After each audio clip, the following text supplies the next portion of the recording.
가늠하다가 현장에서 들킨 여인이 있었습니다. 그 현장이 얼마나 난감했을까요? 그 현장에서 들킨 여인은 옷도 제대로 챙겨 입을 겨를도 없이 들이닥친 무리들에 의해 거칠게 길거리로 끌려나갔습니다. 그 여인을 아마 머리채를 끌고 나가지 않았을까 싶은데, 그렇게 끌려가는 그 여인을 보면서 예루살렘 거리의 사람들은 상황을 짐작한다는 듯 경멸 어린 표정으로 눈살을 찌푸리거나 팔짱을 끼고 서서 그렇게 끌려가는 여인을 바라보고 있었습니다.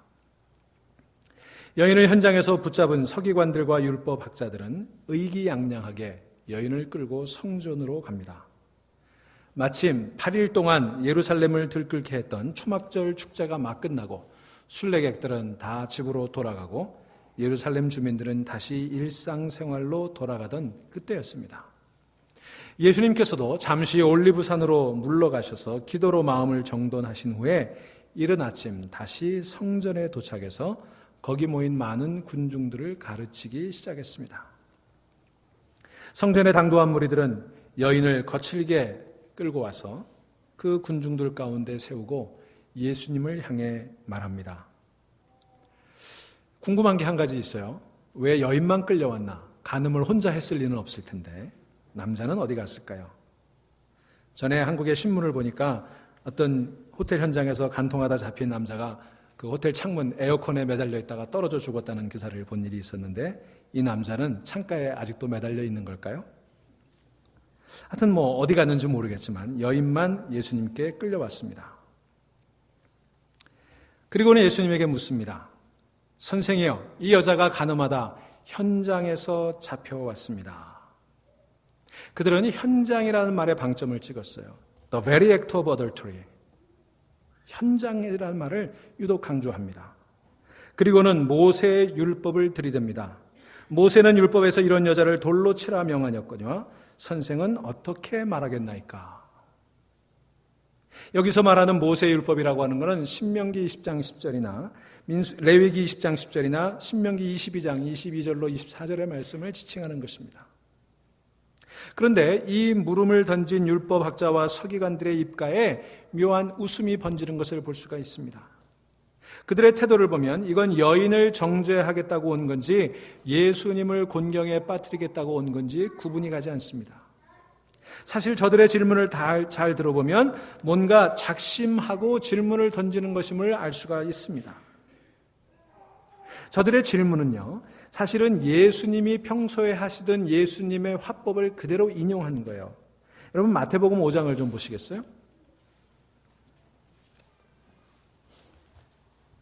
마태복음 5장에서 예수님께서 산상수훈을 말씀하실 때 독특하게 표현하시는 한 표현이 있는 것을 우리가 볼 수 있습니다. 마태복음 5장 21절 22절, 옛 사람에게 말한 바 살인하지 말라, 누구든지 살인하면 심판을 받게 되리라 하였다는 것을 너희가 들었으나 나는 너희에게 이르노니. 그 다음에 27절 28절, 또 간음하지 말라 하였다는 것을 너희가 들었으나 나는 너희에게 이르노니. 31절 32절, 또 일러스되 누구든지 아내를 버리려거든 이혼 증서를 줄 것이라 하였으나 나는 너희에게 이르노니. 33절 34절, 또 옛사람에게 말한 바 헛맹세를 하지 말고 내 맹세한 것을 주께 지키라 하였다는 것을 너희가 들었으나 나는 너희에게 이르노니. 계속해서 예수님 같은 화법을 쓰고 계세요. 38절 39절, 또 눈은 눈으로 이는 이로 갚으라 하였다는 것을 너희가 들었으나 나는 너희에게 이르노니. 43절 44절, 또 내 이웃을 사랑하고 내 원수를 미워라 하였다는 것을 너희가 들었으나 나는 너희에게 이르노니. 자, 어떠세요? 옛사람에게 말한 바, 여기서 옛사람이라고 하는 건 모세를 지칭하는 것이고 옛사람이 말한 바는 모세의 율법을 얘기하는 거예요. 그러니까 예수님께서 툭 하면 모세는 이렇게 말했지만 나는 이렇게 말한다. 율법은 이렇게 말하지만 나는 이렇게 말한다. 저들이 금과 옥조처럼 여기는 모세의 율법을 그렇게 쉽사리 뒤바꿔버리면서 내가 이렇게 얘기한다, 내가 이렇게 얘기한다 할 때 저들은 그 말이 무척 듣기가 싫었을 거예요. 더구나 무슨 자격을 갖춘 학자도 아닌 시골뜨기가 나타나서 율법에 대해서 이러쿵저러쿵 말하면서 모세를 옛사람, 마치 구닥다리처럼 취급하는 것이 저들의 눈에는 얼마나 가짜않게 여겨졌겠습니까? 자, 그 예수님의 화법을 그대로 인용하면서 지금 예수님을 공경에 몰아가는 거예요. 자, 당신 이제 뭐라고 말할 거요? 이런 상황에 대해서도 모세는 이렇게 얘기했지만 나는 이렇게 말한다. 그렇게 얘기할 겁니까? 할 말 있으면 한번 해보세요. 뭐 이런 뜻 아니었을까요? 자, 그러니 이제 예수님 딱 걸린 거예요. 이러지도 저러지도 못하는 그런 상황에 처하게 된 거예요. 군중들에 둘러싸여 머리와 온몸에 무쇠가 흩어진 채 엎드러져 있는 이 여인, 빠져나갈 구멍이 없어 보입니다. 현장에서 잡혀왔으니 그런 일이 없었노라고 오해라고 그렇게 발뺌을 할 수도 없는 처지입니다. 한 번만 살려달라고 애원해본들 아무도 자기에게 연문을 베풀어 줄 사람은 없어 보입니다. 그 여인을 살려주자고 입을 뻥끗하는 순간 그 사람도 한통속으로 여겨질 그런 분위기였으니 누구 하나 여인을 위해 변호해 줄 사람을 찾을 수 있는 상황이 아니었습니다. 빠져나갈 구멍이 없기는 예수님도 마찬가지였습니다. 현장에서 잡혀왔다는데 무슨 할 말이 있겠습니까? 증거가 있냐고 반문할 수도 없는 거 아니겠습니까? 간음에 대한 모세율법이 너무나도 분명한데 더구나 예수님 자신이 간음에 대해서 모세보다 훨씬 더 엄격하게 기준을 제시한 바가 있는데 그래서 마음으로만 간음한 자도 이미 간음한 자라고 그렇게 말한 적이 있으니 말 한마디 뻥끗 잘못하는 순간 예수님은 헤어나올 수 없는 함정에 빠져버릴 게 틀림이 없어 보였습니다. 그게 바로 질문을 던진 사람들의 의도였어요. 너 딱 걸렸어. 예수님이 모세의 율법을 부정하고 여인을 옹호하는 순간 그 여인을 치기 위해 손에 들었던 돌은 바로 예수님을 향해 던져질 것임이 틀림이 없었습니다. 자, 이제 모두들 예수님이 뭐라고 말씀하실까 궁금해서 예수님의 입만 쳐다보고 있는 그런 상황이었습니다. 그런데 그 순간 예기치 않은 일이 벌어졌습니다. 오늘 본문 6절 말씀이에요.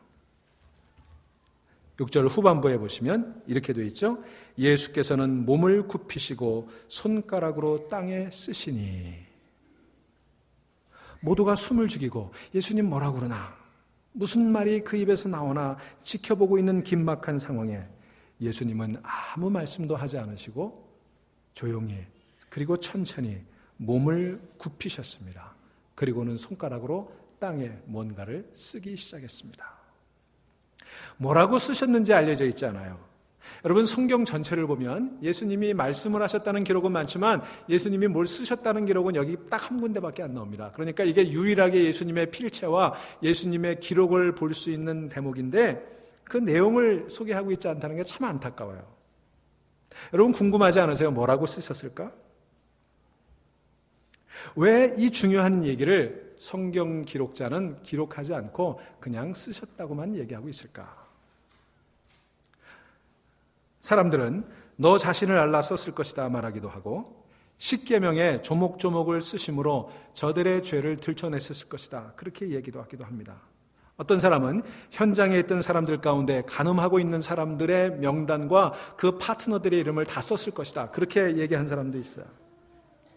혹시 이렇게 쓰셨을지 모르겠어요. 너나 잘하세요. 자, 그런데 중요한 것은요. 정말 중요한 것은 예수님이 무엇을 쓰셨느냐가 아니라 예수님이 몸을 굽히셨다고 하는 그 예수님의 행동이에요. 뭐라고 썼는지는 중요하지 않습니다. 여러분 생각해 보세요. 지금 성난 군중들이에요. 여인을 잡든지 아니면 예수님을 잡든지 둘 중에 하나는 돌로 잡겠다 작정하고 그런 요량으로 거기 모인 사람들 아닙니까? 그런데 무슨 말로 그들을 설득하겠어요? 말로 대충 넘어가는 거 불가능한 상황이었습니다. 만일 예수님께서 땅바닥에 쓰신 글이 저들의 마음을 돌이킬 만한 그런 기가 막힌 문구였다면 요한복음을 기록한 저자가 여기 소개하지 않았을 리가 없어요. 그 참 궁금하죠. 뭐라고 쓰셨을까? 저는 생각합니다. 예수님 거기에 특별한 말을 쓰시지는 않았을 거예요. 그냥 손가락으로 땅에다가 끄적끄적 무슨 말인지 모를 그런 거를 그냥 쓰셨지 않을까 생각해 보는 거예요. 왜냐하면 무슨 말이 필요하겠어요? 무슨 말로 저 성난 군중을 달래며 무슨 말로 그 여인을 변호하며 무슨 말로 예수님이 그 곤경을 빠져나오실 수 있겠어요? 요한복음을 기록한 사람이 볼 때 적어도 여기서 진짜로 중요한 것은 몸을 굽히신 예수님의 동작이었지 그 말이 아니었다고 하는 것입니다. 왜냐하면 그 예수님의 동작이 바로 예수님의 마음의 표현이었기 때문에 그래요. 무리들이 흥분해서 폭발 직전에 있을 때 예수님은 몸을 낮추시고 몸을 굽히셨습니다. 겁이 나서 낮추신 것이 아니라 그들의 흥분이 가라앉기 위해서였습니다. 무슨 대답을 해서 이 상황을 헤쳐나갈까, 곤란한 지경에 어떤 대답을 해야 될까 궁리하기 위해서가 아니라 저 성난 군중들의 감정이 어느 정도 누그러져서 그들의 이성이 회복될 수 있도록 하기 위해서 예수님은 몸을 굽히셨던 것입니다. 사실 우리 그런 경험 해보잖아요. 우리가 흥분했을 때, 우리가 화가 났을 때, 우리가 누군가를 정죄할 때, 그때 조금만 더 생각을 했더라면, 조금만 숨을 돌리고 한 번만 더 생각을 했더라면, 그렇게 우리가 참지 못하고 내뱉었던 말, 우리가 그냥 질러버렸던 그런 행동들 때문에 후회했던 그런 일들은 훨씬 더 사라지지 않았을까요? 여러분, 우리가 화를 참지 못하고 분노해서 숨 한 번만 더 쉬면 됐을 걸 그거 하지 못하고 질러버린 말 때문에, 질러버린 행동 때문에 얼마나 많은 사람들이 상처받고 또 그 말과 행동을 했던 우리는 얼마나 오랜 세월 후회하며 지냅니까? 예수님은 모두가 흥분하고 모두가 살기등등하고 모두가 정죄와 비난의 부정적인 마음으로 가득 찬 상황에서 말없이 몸을 굽히셨습니다. 사실 예수님께서 몸을 굽히신 동작은 이번이 처음이 아니었습니다. 이 몸을 굽히시는 예수님의 동작은 예수님의 습관과도 같은 것이었어요. 예수님은 제자들의 발을 씻기시기 위해 몸을 굽히셨지요. 찾아온 어린아이들, 다른 사람들이 귀찮다고 쫓아버리려고 할 때 예수님은 몸을 굽히셔서 저들을 안아주시고 저들을 위해 기도해 주셨죠. 예수님은 바다에 빠진 베드로를 건져주시기 위해 몸을 굽혀 손을 그에게 뻗어주셨죠. 태생소경의 눈에 발을 진흙을 만드시려고 예수님은 몸을 굽히셔서 흙을 손에 침뱉어 개지 않으셨습니까? 병들어 누워있는 베드로의 장모 손을 잡아 일으키시려고 예수님은 몸을 굽히신 적도 있었습니다. 문둥병자를 깨끗하게 하시려고 아무도 가까이 하지 아니하고 거기 손을 대면 죄인으로 취급받던 그런 때에 예수님은 그 문둥병자의 몸에 손을 대시려고 몸을 굽히신 적이 있었습니다. 나인성 과부의 아들을 살리시려고 율법에 시체에서는 손대면 안 된다 얘기했음에도 불구하고 예수님은 저 과부가 불쌍해서 그 죽어있는 나인성 과부의 아들의 그 관에 손을 대시려고 몸을 굽히시기도 했습니다. 회당장 야이로의 딸을 일으키기 위해 손을 잡으시려고 몸을 굽히셨습니다.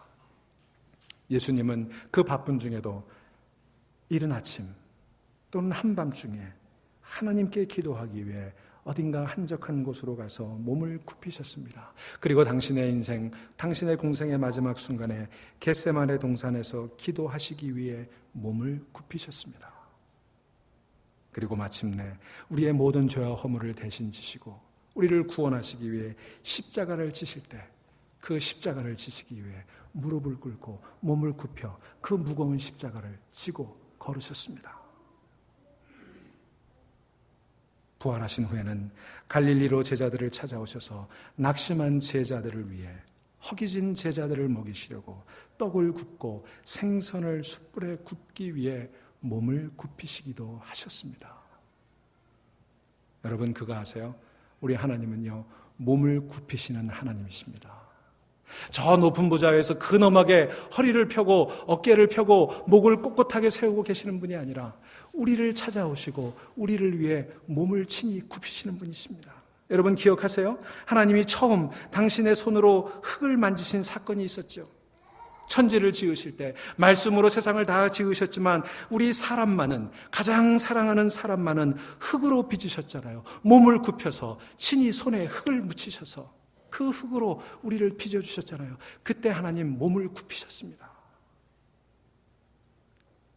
아담을 친히 몸을 굽혀 흙으로 빚으신 이래로 하나님은 창조의 결정적인 순간마다, 구원의 결정적인 순간마다, 구원의 역사의 중요한 순간마다 몸을 굽히셨습니다. 오늘 그 하나님이 몸을 굽혀 여러분들을 만져주실 줄로 믿습니다. 여러분을 붙잡아 주실 거예요. 여러분을 일으켜 세워 주실 거예요. 몸을 굽히시는 하나님. 바로 그 하나님, 바로 그 하나님이시고 그 하나님의 아들이신 예수님이 이 순간 다시 한번 몸을 굽혀서 흙에 손가락을 대셨습니다. 그리고 뭔가를 쓰셨습니다. 창조의 순간이 떠오르지 않으세요? 아담을 만드실 때의 순간이 떠오르지 않으세요? 그것을 지켜보던 무리들이 예수님께 다그쳐 묻습니다. 빨리 대답하시오. 그러자 잠시 후 예수님께서 몸을 일으켜서 말씀하십니다. 너희 중에 죄 없는 자가 먼저 돌로 치라. 그리고는 다시 몸을 굽히셨어요. 그리고 계속해서 땅에 뭔가를 쓰셨습니다. 자, 너희 중에 죄 없는 자가 먼저 돌로 치라. 이 말씀은 가장 널리 알려져 있는 예수님의 말씀 가운데 하나일 겁니다. 교회 안 다니는 사람도 이 말을 잘 인용하죠. 그런데 이 말씀이야말로 가장 본래의 의미가 왜곡되어 사용되고 있는 말 가운데 하나일 거예요. 전에 보니까 한국의 청문회에서 이제 누군가를 막 추궁하는데 어느 목사님이 칼럼에다 그렇게 썼더라고요. 죄 없는 자가 돌로 치라. 여러분, 그럴 때 쓰라고 이 말씀하신 거 아니에요. 여러분 보세요. 예수님이 너희 중에 죄 없는 자가 돌로 치라 그러셨지 그 여인이 그러지 않았잖아요. 여러분, 예수님께서 하고자 하는 이 말씀의 뜻은 어차피 다 같은 죄인들인데 따질 게 뭐가 있느냐, 털어서 먼지 안 나는 사람이 있느냐, 좋은 게 좋은 거니 그냥 덮어두고 살자, 그런 뜻이 아니었습니다. 이 말씀은 죄의 문제를 가볍게 보라는 뜻도 아니고 죄 지은 사람을 두둔하겠다는 말씀도 아니었습니다. 이 말씀은 죄가 죄인 것을 분명히 알되 그 죄 지은 사람을 정죄하거나 그 사람을 미워하지 말라는 뜻이었습니다. 하나님은 죄를 미워하시지만 죄인은 여전히 사랑하십니다. 하나님께서 사랑하시는 사람을 우리 인간이 판단하고 정죄해서는 안 된다는 말씀이었어요. 플러신학교의 총장이며 미국 기독교 복음주의의 아주 위대한 지도자 가운데 한 사람인 리차드 마워 박사가 그의 책 무례한 기독교, 그 책 속에서 하나님을 신실하게 믿고 살아가는 사람들이 극악무도한 혹은 경멸스러운 죄를 지은 사람들을 대할 때 꼭 기억해야 될 세 가지가 있다, 그렇게 지적한 일이 있습니다. 첫째는 나도 죄인이라는 사실입니다. 죄의 질과 양에 있어서는 차이가 있을지 모르지만 그 차이 때문에 덜 죄인과 더 죄인이 구분되는 건 아니라는 거예요. 다 죄인이에요. 죄인은 그냥 죄인이에요. 여러분, 덜 죄인과 더 죄인이 없어요. 다 죄인이에요. 둘째, 그는 하나님은 그 사람을 여전히 사랑하고 계신다는 사실을 깨달아야 한다 지적합니다. 이것은 어떤 경우에도 진리입니다. 아무리 철두철미 죄인이라고 해도 하나님은 그에 대한 희망을 숨이 다하는 마지막 순간까지 포기하지 않으십니다. 하나님이 포기하지 않는 그 사람을 우리가 포기하거나 우리가 단죄해서는 안 되는 것입니다. 셋째로, 그 사람은 하나님의 은혜로 인해 언제든지 회복되어 하나님의 귀한 자녀가 될 수 있다는 사실을 우리는 기억해야 합니다. 인간적인 힘으로는 불가능합니다. 그러나 하나님께서 역사하시면 그 어떤 죄인도 구원받을 수가 있는 것입니다. 새로워질 수가 있는 것입니다. 그 증거가 바로 저와 여러분들 아니에요? 그런 이유 때문에 우리는 설사 어떤 사람이 극악무도한 혹은 경멸받아 마땅한 잘못을 저질렀다고 해도 그를 향해 돌을 집어 던져들어서는 안 되는 것입니다. 돌을 던져서 문제가 해결되는 거 아니에요. 오히려 그 사람을 불쌍히 여기고 하나님의 사랑과 은혜가 그에게 임하여 그 사람이 회복되기를 소망하고 기도해야 되는 것입니다. 그것이 너희 가운데 죄 없는 사람이 먼저 이 여자에게 돌을 던져라 하신 예수님의 말씀의 뜻이었습니다. 잠시 무거운 침묵이 흐르고 나서 놀랍게도 그 가운데 나이가 많은 사람부터 어린 사람에 이르기까지 한 사람씩 손에 들었던 돌을 슬며시 내려놓고는 현장을 떠나기 시작했습니다. 9절 말씀이에요. 그들이 이 말씀을 듣고 양심의 가책을 느껴 어른으로 시작하여 젊은이까지 하나씩 나가고 오직 예수와 그 가운데 섰는 여자만 남았더라. 지금 생각해 보면요, 그 당시 사람들 참 순진했어요. 그나마 양심이 좀 살아있는 사람들이었어요. 그 말 듣고 그 예수님의 행동을 보고 양심이 찔려서 돌을 던져놓고 그냥 갔대요. 우리 같으면요, 너희 중에 죄 없는 자가 돌로 치라는 말에 가만히 있다가는 죄인 취급당할까 봐 먼저 돌을 던졌을 거예요. 그러니 이 사람들 얼마나 순진합니까?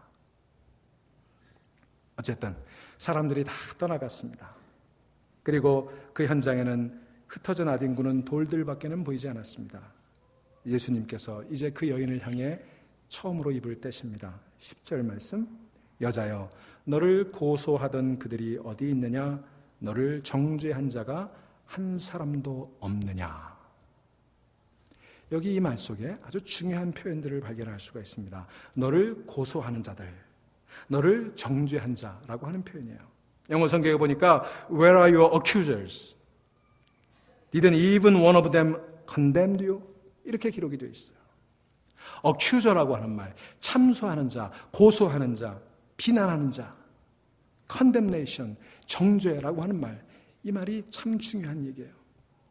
여러분, 이것은 우리가 늘 듣던 말 아닙니까? 우리 어려서부터 자라면서 이런 얘기 귀에 못이 박히도록 듣던 말 아닙니까? 비난, 정죄, 비하의 말들. 넌 왜 만날 그 모양이냐? 당신은 왜 그렇게밖에 못하느냐?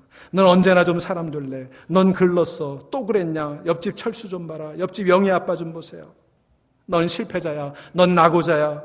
넌 루저야. 넌 죄인이야. 넌 위선자야. 넌 멍청이야. 여러분, 우리가 얼마나 많은 순간순간마다 누군가를 그렇게 정죄하고 누군가를 그렇게 판단하며 비난하고 고소하며 살아왔습니까? 여러분, 고소하고 참소하고 정죄하고 비난하고 비웃는 게 누가 하는 일이에요? 그게 바로 사탄이 하는 일이에요. 요한계시록 12장 9절부터 10절에 보시면 이런 말씀이 나옵니다.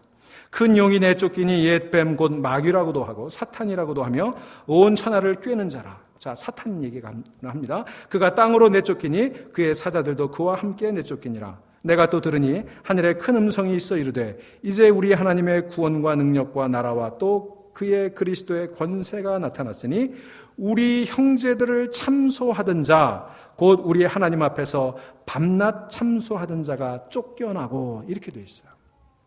여기 참소하던 자, 어큐저예요. 사탄이 뭐 하는 사람이에요? 참소하는 자예요. 비난하는 자예요. 정죄하는 자예요. 그들은 day and night, 밤낮으로 우리 형제들을 참소하는 자였습니다. 그게 바로 사탄이 하는 일이에요. 비난하고 정죄하고 고소하는 일. 여러분, 그게 누가 하고 있는 일이에요? 우리들이 하고 있는 일이잖아요. 그런데 여러분, 성령께서 우리를 깨워쳐 주시는 것과는 달리 사탄의 참소, 사탄의 정죄와 비난은 우리를 절대로 회개로 이끌지 못합니다.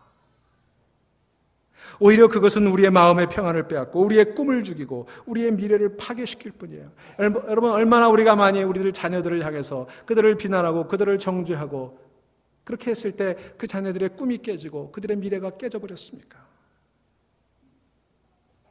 여러분, 사탄은요, 우리 주변에 아주 가까운 사람들을 그 정죄와 참소에 이용합니다. 우리 친구들을, 우리 형제들을 그랬잖아요. 부모들이 자녀들에게, 아내가 남편에게, 남편이 아내에게 끊임없이 참소하는 자가 되게 하는 것, 그게 사탄의 일이에요. 그들은 비난과 참소를 하기 위해 끊임없이 과거를 들먹입니다. 어쩌면 그렇게 아내의 생일은 기억하지 못하는 남편이 아내의 10년 전 허물은 잘 기억하는지 모르겠어요. 어쩌면 그렇게 자녀들이 부모를 행복하게 했던 그 많은 순간들은 다 잊어버리고 철없는 아이들이 저지른 그 하나의 실수를 우리는 번번이 그 아이들을 꾸짖을 때마다 너는 또 하면서 그것을 들춰냅니까? 얼마나 많은 목사들이 설교를 통해 은혜를 설파하지 않고 죄의식만 북돋습니까? 마치 그렇게 죄의식에 찌들게 해야 교인들은 아무 말 없이 목사의 말에 순종할 것처럼 그렇게 윽박지르고 정죄하고 있는 것이 오늘의 현실이에요. 그런데 웬일입니까?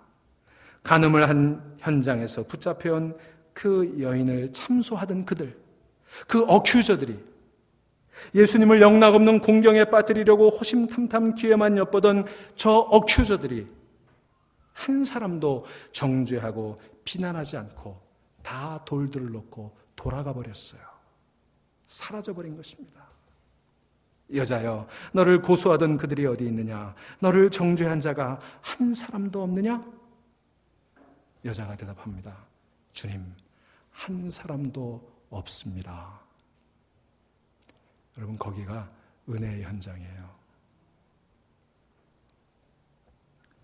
여인이 간호받아 잡혔던 현장, 그거가 대조되는 예수님의 말씀을 듣고 슬며시 돌을 내려놓고 그 자리를 떠나는 현장, 여러분 이 두 현장을 한번 머릿속에 그려보십시오. 첫 번째 현장은 범죄의 현장이고 정죄의 현장이고 혼돈의 현장입니다. 그런데 두 번째 현장은 바로 은혜의 현장이었어요. 이 여인은 정죄의 현장에서, 고소와 비난의 현장에서 은혜와 용서의 현장으로 옮겨진 것입니다. 그때 오늘 본문 10절에 보시면 예수께서 일어나사 그랬습니다. 몸을 굽히셨던 예수님, 이번엔 일어나셨어요. 참소하고 정죄하던 무리들 앞에서 몸을 굽히셨던 예수님, 이제는 이 여인을 위해 일어서셨습니다. 낮은 곳으로 몸을 굽히셨던 예수님, 그래서 저 무덤의 자리까지, 저 지옥의 자리까지 그렇게 몸을 낮추셨던 예수님, 이제 일어서셨습니다. 일어서신 예수님, 죽음에서 일어서신 예수님, 어둠을 물리치고 일어서신 예수님, 정죄하고 참소하던 이들의 입을 다물게 하시고 물러가게 하신 예수님, 이제 이 여인의 변호자가 되어 우뚝 일어나셨습니다. 그 예수님이 오늘 여러분들을 위해도 일어서실 줄로 믿습니다. 그래서 로마서 8장 34절이 말씀합니다. 의롭다 하신 이는 하나님이시니 누가 정죄하리요. 죽으실 뿐 아니라 다시 살아나신 이는 그리스도 예수시니 그는 하나님 우편에 계신 자요 우리를 위하여 간구하시는 자시니라. 간구하시는 자요, 정죄하시는 분이 아니에요.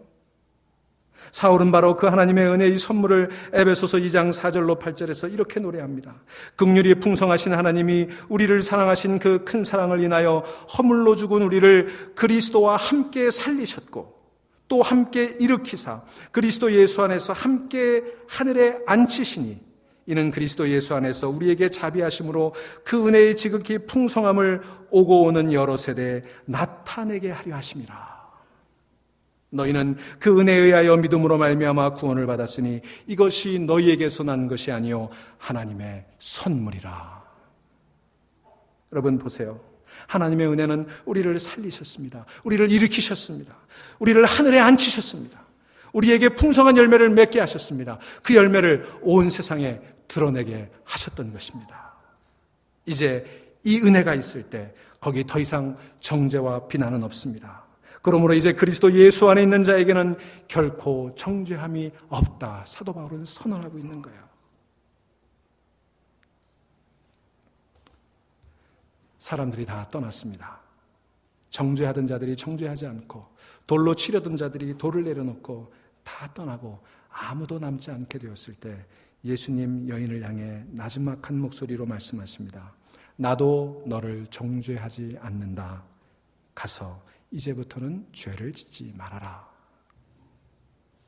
여러분 이 말씀 속에 예수님의 진심이 담겨 있어요. 예수님의 뜻이 분명히 있습니다. 사실 죄 없는 자가 이 여인을 돌로 친다면 바로 예수님이야말로 이 여인을 돌로 칠 수 있는 유일한 분 아니셨겠어요? 그런데 그분이 이 여인을 정죄하지 않겠다는 것입니다.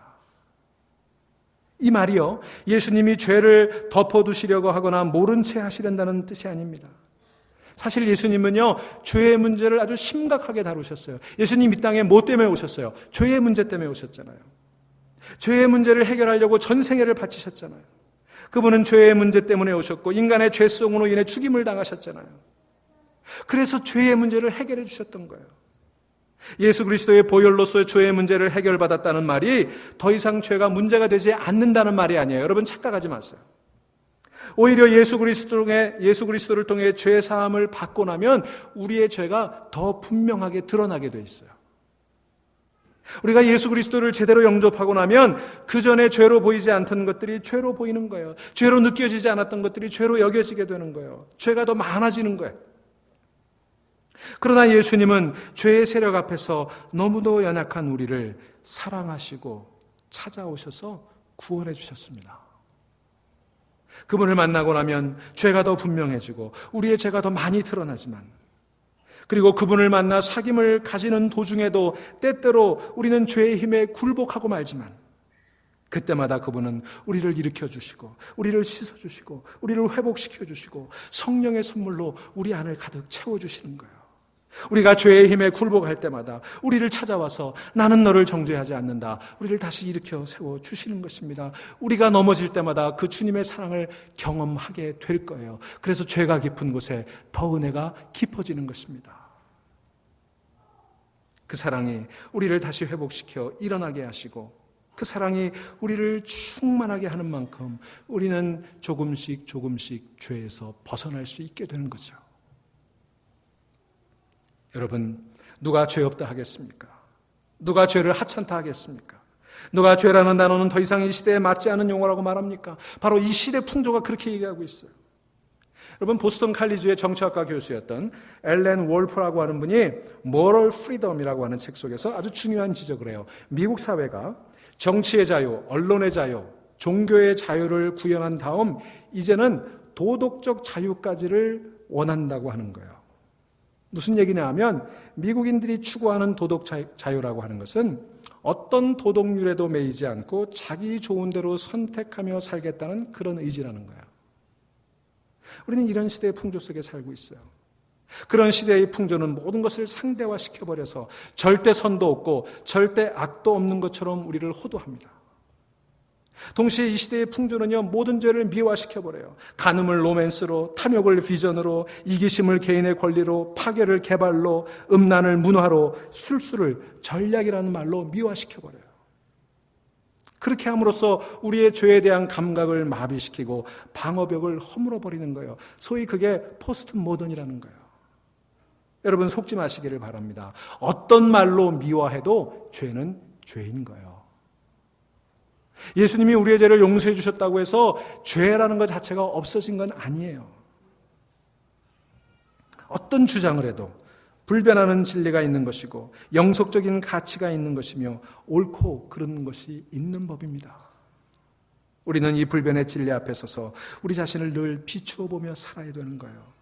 야고보서는 그래서 하나님의 말씀을 거울에 비유하지 않습니까? 하나님 말씀 앞에 서면 내 자신의 참모습이 보인다는 거예요.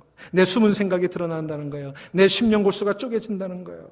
자신의 부족함과 빗나가는 것이 보이는 것입니다. 우리는 그것을 보고 외면해서는 안 된다고 하는 것입니다. 합리화시키지도 말아야 되는 거예요. 정직하게 하나님 앞에 서서 오 하나님, 나는 죄인입니다 고백할 수 있어야 되는 거예요. 그리고 기도해야 되는 거예요. 하나님, 제게 자비를 베풀어 주옵소서. 우리 주님은 심판하고 정죄하시는 분이 아니라 용서하시고 회복하시고 힘을 주시는 분이시기 때문에 우리는 그분 앞에 오히려 우리의 죄를 고백해야 되는 거예요. 그런 은혜를 경험하고 나면 우리는 용서받은 죄인으로서의 우리의 정체성을 기억하게 되는 것입니다.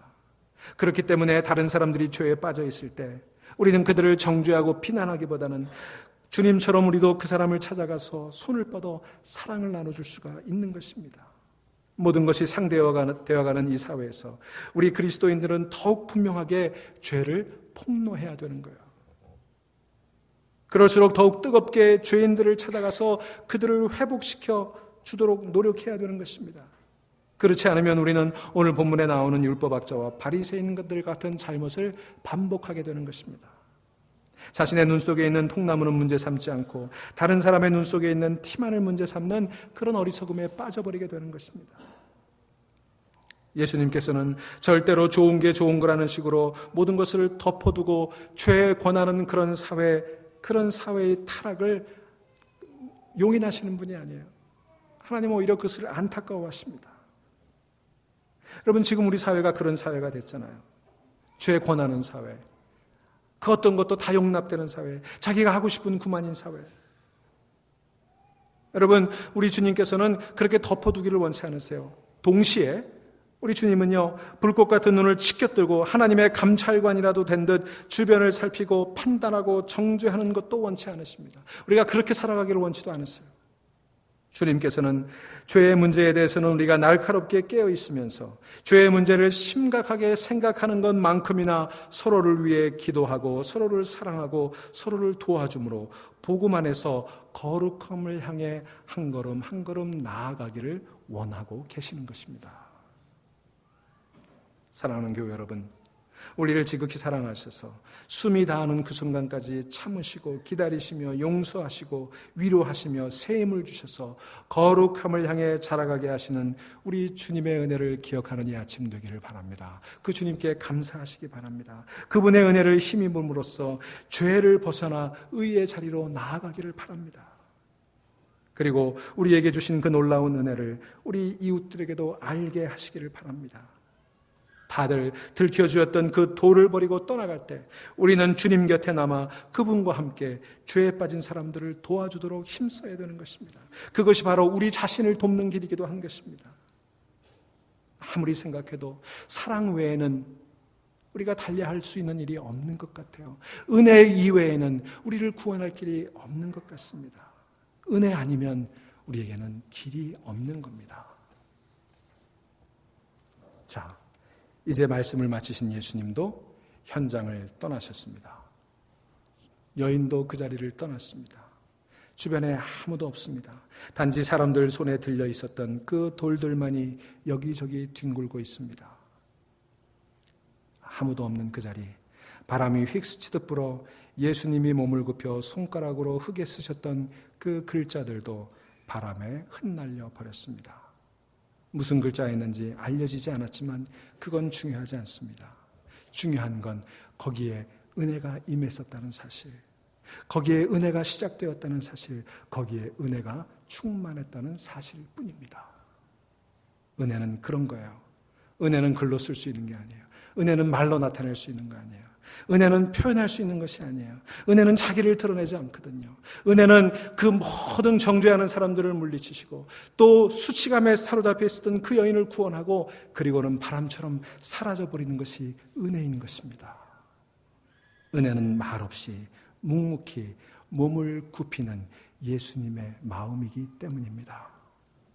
오늘 그 자리에 임했던 그 은혜, 그렇게 바람처럼 스쳐가며 모든 죄들을 다 씻어 흘려버리시고 다 지워버리셨던 그 은혜가 오늘 여러분 가운데도 오늘 이 자리에도 임하기를 소망하고 축복합니다. 기도하십시다.